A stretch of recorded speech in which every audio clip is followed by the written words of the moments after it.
teaches her how to like attack someone with a frying pan. Frying pans have got personal history in my family.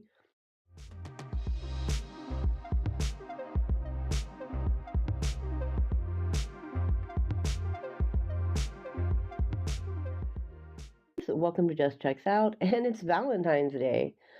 I had planned another video, but honestly I don't have time to do the editing of the audio, so you're getting a quick, happily ever after couples editions of the best romances that I like. And some of them are not actually in romance books, but you got what you got.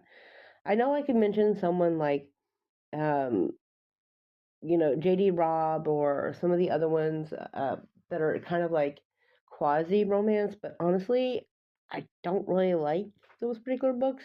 But I do like the books that I'm talking about now. So we're going to start, and I said, like, top 10 people, but not necessarily the top 10 of all time, just the top 10 I could think of at the top, a drop of a hat. Okay, first, let's start with Rig and June and Bluebird.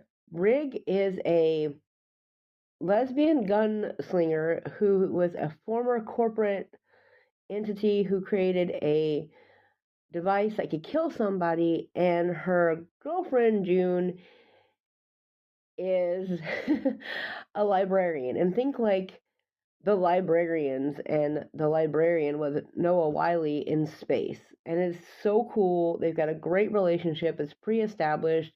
They don't go through like this third act breakup crap. It's part of the space opera, and it really works for me.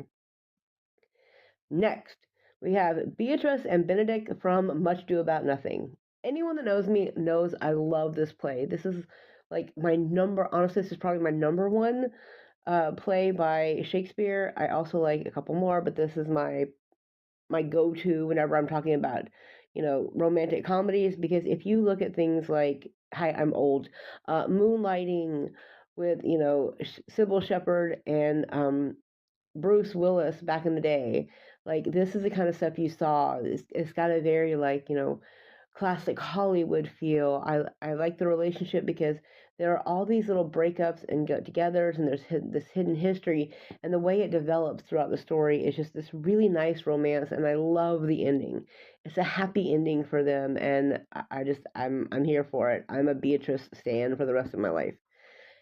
And then you have Penelope and Gabriel from The Wallflower Wager, and that is by Tessa Dare.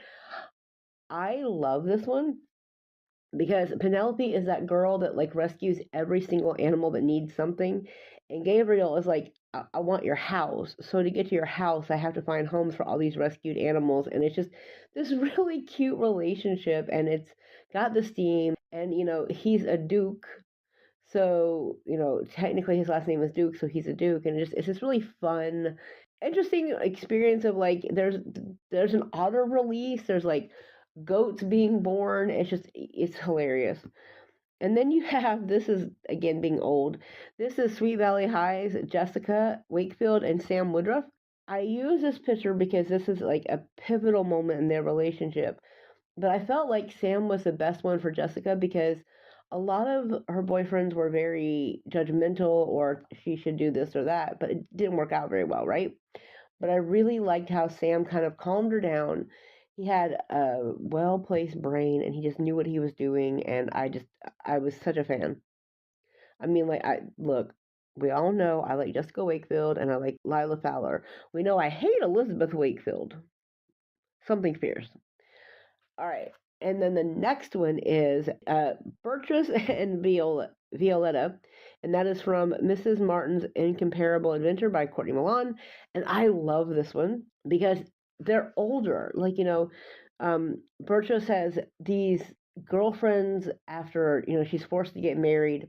She still has these relationships on the side after her husband dies, but it's hidden. And, Violetta is, or Violetta, depending where you're from, she's finding her way, and she's opening up after being in a position of almost forced servitude, and Mrs. Martin doesn't put up with anything. She's teaching her new romantic partner and her new love interest to stop letting someone rule you over. And I love that. I'm wholly there for that. And then you have Charlotte and Alex from the League of Gentlemen Witches.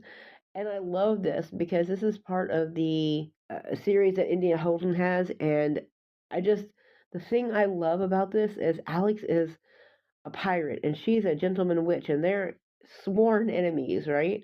And there are women pirates. Like the first one has a woman pirate.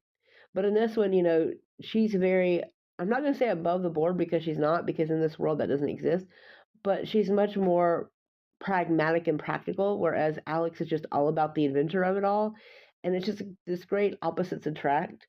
And I loved it. I thought it was, fun. And I loved like watching her try to like drive houses in the sky. Oh yeah, I should mention in this one, like houses can just, float, I guess, almost like a steampunk blimp and the TARDIS. So it's this great little thing.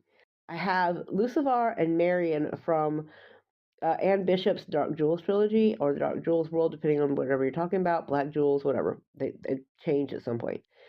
I have Queen of Darkness on this because I love the fact that Lucivar is so angry at the fact that like Marian can't defend herself that he teaches her how to like attack someone with a frying pan. Frying pans have got personal history in my family.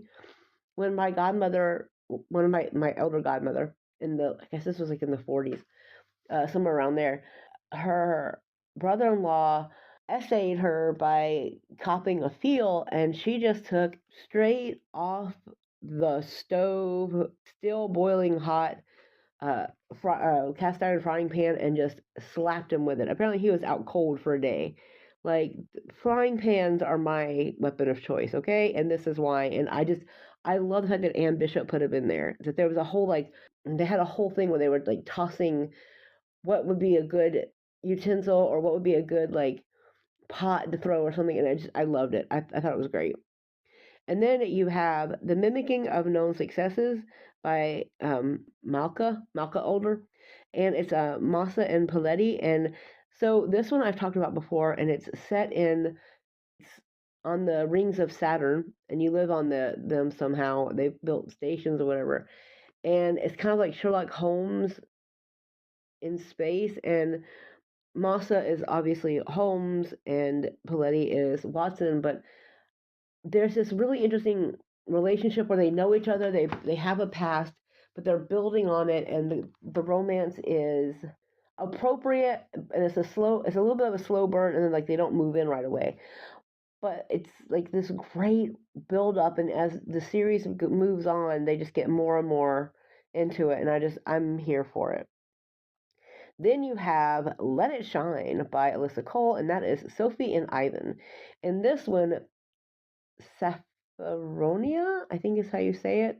I call her, Sofie because it's easier on me. But Sofie is, this Black young woman who is during the civil rights, and she's always been the perfect daughter. She's always been the perfect, the person that her father wanted her to be.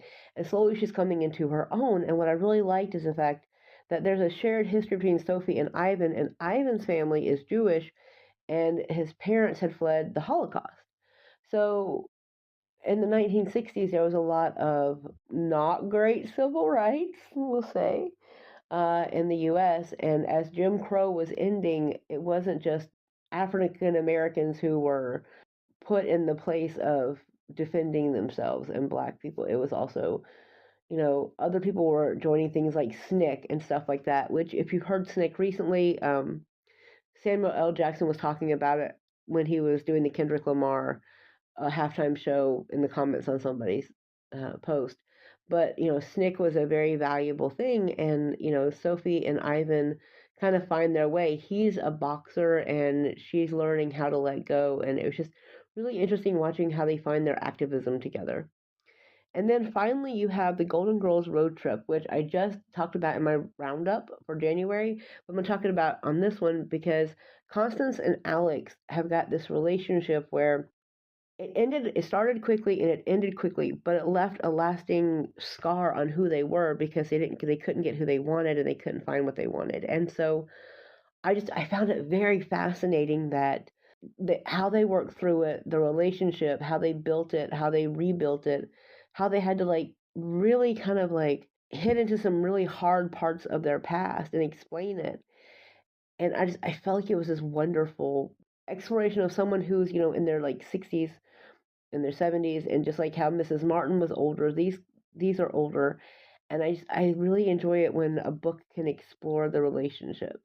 So those are like a top 10, maybe not my ultimate top 10, all of them, but there is a top 10 of couples edition, and I will say that I did not plan on four of them being sapphic, but they were just the ones in the past couple years that really stood out. They made their mark.